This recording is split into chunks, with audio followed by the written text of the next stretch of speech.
Hello friends, സുഗമോദേവി സീരിയലിൻ്റെ ഇന്നത്തെ എപ്പിസോഡിലേക്ക് എല്ലാവർക്കും സ്വാഗതം. അങ്ങനെ കടുത്ത ദേഷ്യത്തിൽ അരുന്ധതി ഇസബെല്ലയുടെ നെറ്റിക്ക് നേരെ തോക്കു ചൂണ്ടുന്നു. തങ്ങൾ ഋഷിക്കൊപ്പം നിന്നല്ലാതെ തങ്ങൾക്ക് നന്ദനോട് വ്യക്തിപരമായ പകയില്ലെന്ന് ഇസബെല്ല വ്യക്തമാക്കുന്നു.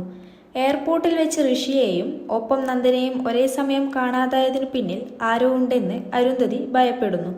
സത്യങ്ങളെല്ലാം പോലീസിനോട് പറയുമെന്ന് അരുന്ധതി പറയുമ്പോൾ എല്ലാത്തിനും പ്ലാനിട്ടത് ഋഷിയായതുകൊണ്ട് തങ്ങൾ ഇതിൽ നിന്നും എളുപ്പം ഊരിപ്പോരുമെന്ന് ഇസബെല്ല തിരിച്ചടിക്കുന്നു. തൻ്റെ അനിയൻ നന്ദനെ കാണാതായതിന് കാരണം ദേവികയാണെന്ന് പറഞ്ഞ് രജനി വീട്ടിൽ വലിയ പ്രശ്നമുണ്ടാക്കുന്നു. നന്ദനെ രക്ഷിക്കാനാണ് താൻ ശ്രമിച്ചതെന്ന് ദേവിക പറയുമ്പോഴും രജനി അത് കേൾക്കാൻ തയ്യാറാകുന്നില്ല. ദേവികയെ നിരന്തരം വഞ്ചകിയെന്ന് വിളിച്ച് രജനി വിരൽ ചൂണ്ടുമ്പോൾ സഹികെട്ട് സിദ്ധാർത്ഥ് രജനിക്ക് നേരെ കയ്യോങ്ങുന്നു. സങ്കടം സഹിക്കാനാവാതെ ദേവിക പൂജാമുറിയിലേക്ക് ഓടിപ്പോയി കരഞ്ഞു പ്രാർത്ഥിക്കുകയും നന്ദനെ എങ്ങനെയും കണ്ടുപിടിക്കുമെന്ന് പ്രതിജ്ഞ ചെയ്യുകയും ചെയ്യുന്നു. ബോധമില്ലാതെ ഒരു കൂട്ടം ഗുണ്ടകളുടെ നടുവിൽ കെട്ടിയിട്ട അവസ്ഥയിലാണ് നന്ദൻ ഇപ്പോൾ ഉള്ളത്.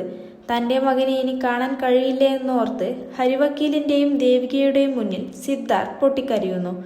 മകൻ സംസാരിക്കാൻ വന്നപ്പോഴൊക്കെ മുഖം തിരിച്ചതിൻ്റെ ശിക്ഷയാവാം ഇതെന്നും അദ്ദേഹം ഭയപ്പെടുന്നു. നിലവിൽ പോലീസിനെ അറിയിക്കാതെ ചില മാധ്യമപ്രവർത്തകരെ കൂട്ടുപിടിച്ച് കാര്യങ്ങൾ നീക്കാമെന്ന് ഹരിവക്കീൽ നിർദ്ദേശിക്കുന്നു.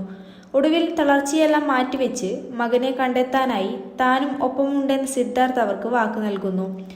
നിങ്ങളുടെ വിഡ്ഢിത്തം നിറഞ്ഞ പ്ലാനുകൾ കാരണമാണ് നന്ദനെയും ഋഷിയെയും ഇപ്പോൾ കാണാതായിരിക്കുന്നത് എന്ന് പറഞ്ഞ് ഐസക് ഇസബെല്ലയെയും കെവിനെയും കടുത്ത ഭാഷയിൽ കുറ്റപ്പെടുത്തുന്നു.